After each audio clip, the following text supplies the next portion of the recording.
ఈరోజు వచ్చేసి చేపల కర్రీ తయారీ అనమాట. ఈరోజు చేపల కర్రీ ఆంధ్ర స్టైల్లో ఎలా తయారు చేయాలనేది అయితే మనం ఈ వీడియోలో అయితే చూపించబోతున్నాం. ముందుగా అయితే చేపలని నీట్గా స్మెల్ రాకుండా ఎలా కడిగి పెట్టాలైతే మనం అయితే ఈ వీడియోలో చూపిద్దాం. ముందుగా అయితే దీనికోసం ఇలా పసుపు అయితే మనం ఈ చేపల మీద అయితే వేయాల్సి ఉంటుంది. చూడండి, ఇలా చేపలపై ఇలా పసుపు వేసిన తర్వాత కొంచెం అయితే మనం ఇప్పుడు కల్లుప్పు అయితే వేయాల్సి ఉంటుంది. దీన్ని కల్లుప్పు లేదా రాళ్ళుప్పు అని అయితే అంటుంటారు. చూడండి, ఇలాగైతే మనం ఆ చేపలకి ఎంత అయితే పడుతుందో అంత రాళ్ళ ఉప్పు అయితే మనం వేసుకోవాలి. అలాగే ఇలా తరిగి పెట్టినటువంటి నిమ్మబద్దలు అయితే మనం 2 లేదా 4 అయితే మనం తీసుకొని దీని మీద అయితే పిండేసుకోవాలి. చూడండి, వీడియోలో చూపిస్తున్నట్టయితే మనం నిమ్మబద్దలను అయితే ఈ చేపల మీద అయితే మనం పిండేసుకోవాలి. ఈ ప్రాసెస్ మొత్తం కడిగేటప్పుడు చేయాల్సిందనమాట. చూడండి ఫ్రెండ్స్, ఇప్పుడైతే మీకు ఈ వీడియోలో క్లారిటీగా అయితే నేను ఎలా కడుగుతున్నామో మనం అయితే చూపించడం జరుగుతుంది. ఇప్పుడైతే ఇవన్నీ వీటికి పట్టే విధంగా అయితే మనం తిప్పుకోవాలి. ఇలా తిప్పుకొని అయితే నీట్గా కడిగేసుకోవటం జరుగుతుందండి. ఇలాగైతే గచ్చు ఉంటే గచ్చు మీద అయితే రుద్దితే మనకు వాళ్ళు అయితే నీట్గా కడిగారు కాబట్టి బయట మనం ఇలా నీట్గా అయితే కడిగి అయితే ఇదిగోండి ఇలా పెట్టుకోవాలి. శుభ్రంగా నీట్గా అయితే మనం కడిగేసుకోవచ్చు. ఇలాగుంటే చేప ముక్క అనేది చాలా అంటే చాలా ఫ్రెష్గా ఉంటుంది. దీనికోసం అయితే మనం ఒక చిన్న బౌల్లో కొంచెం చింతపండు అయితే మనం తీసుకోవాలి. ఈ చింతపండు పులుసు కోసం అయితే మనం చింతపండు తీసుకోవడం జరుగుతుంది. ఈ చింతపండు వచ్చేసి చూడండి, మా మిస్సెస్ అయితే చూపిస్తుంది. ఇది వచ్చేసి ఒక నిమ్మకాయ సైజు, చిన్న నిమ్మకాయ సైజు అంతా చింతపండు అయితే మనం తీసుకోవాలంట. ఇప్పుడైతే అందులో తగినంత వాటర్ అయితే మనం పులుసుకు తగినంత వాటర్ అయితే మనం ఇందులో వేసుకోవాలని అయితే చెప్పింది. ఇప్పుడైతే దీన్ని స్టవ్ ఆన్ చేసి దాని మీద అయితే మరిగించడం అయితే జరుగుతుంది. చూడండి, చింతపండును అయితే మరిగించడం జరుగుతుంది. ఈ లోపు వచ్చేసి బయట ఇవి తరిగి పెట్టుకుంటున్నటువంటి కూరగాయలు అయితే ఏమేమి కావాలో అయితే మనం చూస్తున్నాం. చూడండి, దీనికోసం అయితే 3 పచ్చిమిర్చి, 3 టమాటా అయితే తీసుకుంది, 3 ఉల్లిగడ్డలు అయితే తీసుకుంది. ఈ లోపు అయితే మనం ఇక్కడ చూడొచ్చు, పొయ్యి మీద అయితే మనం చింతపండు అయితే పెట్టున్నాము. ఇదైతే మరుగుతుంది. ఇలా పొంగుతూ మరుగుతూ వచ్చే వరకు ఏంటంటే మనకి చింతపండు అయితే బాగా ఇదిగోండి చూడండి ఇలా వచ్చేస్తుంది ఫైనల్గా. ఈ లోపు మా మిస్సెస్ అయితే టమాటా, పచ్చిమిర్చి అలాగే ఉల్లికాయలు కూడా పొడవుగా అయితే తరిగేసి పెట్టుకుంది. దీంతోపాటు కరివేపాకు, పుదీనా అలాగే కొత్తిమీర కూడా చాలా బాగా అయితే తరిగి పెట్టుకుంది. చూడండి, ఇప్పుడైతే ఇంకా కర్రీ తయారు చేయడానికైతే మనం సిద్ధంగా ఉన్నాం. పొయ్యి మీద ప్యాన్ అయితే పెట్టేసింది ఈ లోపు, అలాగే ఆయిల్ కూడా పోసేసింది. చూడండి, తగినంత ఆయిల్ అయితే తీసుకోవాలి. అలాగే ఇందులో 3 లవంగాలు, చూడండి 3 లవంగాలు అయితే మరుగుతున్నాయి. అలాగే ఇందులో వచ్చేసి ఇలాచి, 2 ఇలాచి లేదా 3 తీసుకుంటే సరిపోతుంది. మీ టేస్ట్కి తగినంత అయితే మీరు తీసేసుకోవచ్చు, దాంట్లో ఇబ్బంది ఏమి ఉండదండి. అలాగే ఇప్పుడైతే మనం తరిగి పెట్టుకున్నటువంటి ఉల్లిపాయలు అయితే ఫస్ట్ మనం ఈ ఆయిల్ అయితే వేసుకోవాలి. చూడండి, ఇలా ఉల్లిపాయలు అన్నమాట. ఈ ఉల్లిపాయలు మనమైతే సరదాగా తీసుకోవాలి. చూడండి ఫ్రెండ్స్, ఇలా పొడవుగా తరిగి పెట్టుకున్నటువంటి పచ్చిమిర్చి కూడా వేసుకొని అలా ప్యాన్లో అయితే మన గరిట పెట్టి లైట్గా అలా తిప్పుతూ ఉంటే మనకు బ్రౌన్ కలర్ షేడ్ వచ్చేంత వరకు అయితే మనం తిప్పాలి.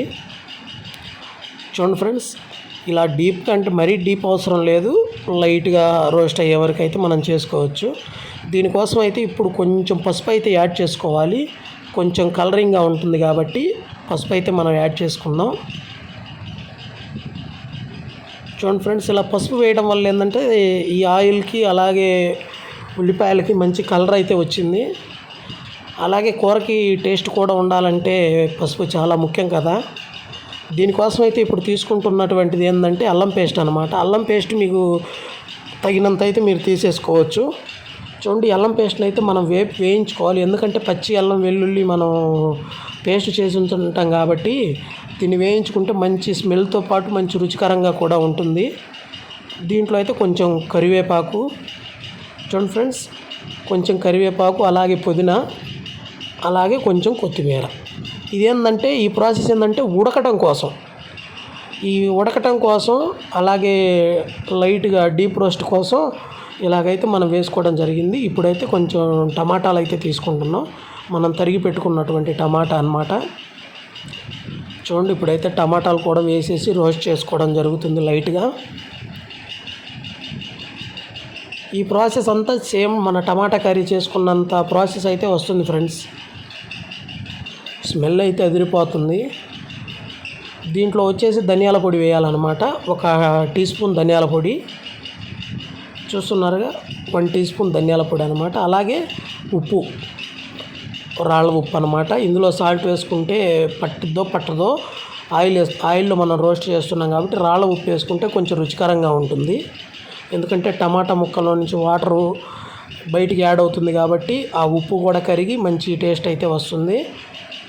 అలాగే ఇప్పుడైతే మనం ఈ చింతపండు వచ్చేసి మనం ఇలాగైతే తీసుకోవాలన్నమాట. వాటర్ లాగైతే పిండేసుకొని చూడండి ఎలా పిండుతుందో మా మిసెస్. ఇలాగైతే తీసేసుకొని ఈ చింతపండులో మరిగినటువంటి వాటర్ని అయితే మనం ఇప్పుడైతే ఇందులోకి తీసుకోవడం జరుగుతుంది. చూడండి ఫ్రెండ్స్, మన కర్రీకి సరిపడినంత చింతపండు పులుసునైతే మనం తీసుకుంటున్నాం. ఇలాగైతే మనం ఒకసారి అలా తిప్పాలి. ఎందుకంటే మనకి ఇందాక రోస్ట్ అయి ఉన్నటువంటిది మొత్తం ఈ వాటర్లో పట్టాలి కాబట్టి, ఈ వాటర్ అనేది మంచి టేస్ట్ రావాలి కాబట్టి, ఉడకాలి కాబట్టి చూడండి ఫ్రెండ్స్, ఇలాగైతే తిప్పుతూ ఉండాలి. చూడండి ఫైనల్గా అయితే వ్యూ ఇలా వచ్చింది. అలాగే మనకి కారం 1 టీ స్పూన్ కావచ్చు, 2 టీ స్పూన్లు కావచ్చు. తినేవాళ్ళు అయితే ఎక్కువ వేసుకోవచ్చు, 2-3 టీ స్పూన్లు. మేమేందంటే 1 నుంచి 1.5 టీ స్పూన్ అయితే మనం తీసుకోవడం జరిగింది. అలాగే పైన ఇప్పుడు ఇందాకైతే మనం ఉడికించుకోవడం కోసం అయితే తీసుకున్నాం. ఇప్పుడు గార్నిష్ కోసం అని చెప్పేసి కొంచెం అయితే వేసుకుంటే కొత్తిమీర మంచిది. 3 విధాలుగా కొత్తిమీర వేసుకుంటుంటారు కొంతమంది. ఉల్లిపాయ రోస్ట్తో పాటు వేసుకుంటారు. ఇది ఏంటంటే కలర్గా ఇప్పుడు చూడండి గ్రీన్గా కనపడుతుంది. ఇందాక లోపల వేసినవి ఏంటంటే కొంచెం బ్లాక్గా కనపడుతున్నాయి. దీనివల్ల ఏమవుతుందంటే మంచిగా తయారవుతుంది. అలాగే ఇప్పుడైతే ఇట్లా మరిగేటప్పుడు చేపలు కట్ చేసుకున్నటువంటి చేపలు చిన్న చిన్న పీసెస్గా అయితే ఒకదాని పక్కన ఒకటి అయితే పెట్టుకోవాలి. ఎందుకంటే మనం ఇందులో గరిటె పెట్టి తిప్పేది కాదు కాబట్టి మనం ఈ చేపల పీసెస్ వచ్చేసి ఈ యొక్క ప్యాన్లో మనం ఒక్కొక్కటి పక్కనే మనం అయితే అమర్చుకోవాలి. ఎందుకంటే మనం పెట్టేటప్పుడు ఫస్ట్లోనే చూసుకోవాలి ఫ్రెండ్స్. ఎందుకంటే మళ్ళీ మనం గరిటె పెట్టేది కాదు, వాటర్లో పెట్టాలంటే పెట్టేసుకోవచ్చు. కానీ గరిటెని వాటర్ ఉన్న సైడ్ ఉన్నటువంటి కరివేపాకు కానీ ఆయిల్ కానీ వాటికి ఏమన్నా పక్కగా జరపాలంటే జరిపేసుకోవచ్చు గరిటెతో. చెయ్యి అయితే మాత్రం ఇది గరిటె అయితే పెట్టకూడదు ఫ్రెండ్స్. చూడండి ఫ్రెండ్స్, మొత్తం అయితే ఇప్పుడు నేను లాంగ్ షాట్లో అయితే చూపించడం జరుగుతుంది. మీకు వ్యూ ఎలాగుందో చాలా అంటే చాలా బాగా వచ్చింది. చూడండి ఫ్రెండ్స్, ఇలాగైతే మనం తిప్పాలి. మనం గరిటె పెట్టకుండా ఇలాగైతే తిప్పుకోవచ్చు. దీనివల్ల ఏమవుతుందంటే చేప అనేది ఉడికి ఉంటుంది కాబట్టి చిన్న చిన్న మెత్తటి గుజ్జులాగా అవ్వకుండా ఈ యొక్క పద్ధతి అయితే చాలా బాగుంటుంది. గరిటె పెట్టడం వల్ల ఏమవుతుందంటే ఆ పీసెస్ మొత్తం మెత్తగా అయిపోయి మనం తినలేని పరిస్థితి అయితే ఉంటుంది. చూడండి ఫ్రెండ్స్, ఒక 10 నిమిషాలు అయితే పడుతుంది మనకి ఇది అవ్వడానికి. ఇప్పుడైతే పైన అయితే మనం మూత పెట్టి ఇప్పుడు తీసాము. ఇప్పుడు ఒక 5 నిమిషాలు అయిపోయింది. చూడండి, ఇప్పుడు మూత తీసిన తర్వాత ఇప్పుడు 5 నిమిషాల తర్వాత అన్నమాట. చూడండి ఇలా మెరగడం అయిపోయింది. ఇప్పుడు కూడా రెండోసారి కూడా ఇలాగైతే మనం తిప్పి చూపించడం జరుగుతుంది. ఎందుకంటే అది మగ్గిందా లేదా, చేప ఉడికిందా లేదా అనే విధానాన్ని మనం చూసుకోవడం కోసం ఇలాగైతే చేయడం జరుగుతుంది. చూడండి ఫ్రెండ్స్, మొత్తానికైతే ఆల్మోస్ట్ 80% అయితే అయిపోయిందని చెప్పేసి అయితే నేను అనుకుంటున్నాను. చూడండి, ఇప్పుడు జస్ట్ వాటర్ కోసం మన టేస్ట్ కోసం అయితే చూడటం కోసం మనం ఆ గరిటెని మనం అందులో పెట్టడం జరిగింది. చూడండి మొత్తానికి అయితే అయిపోయింది ఫ్రెండ్స్.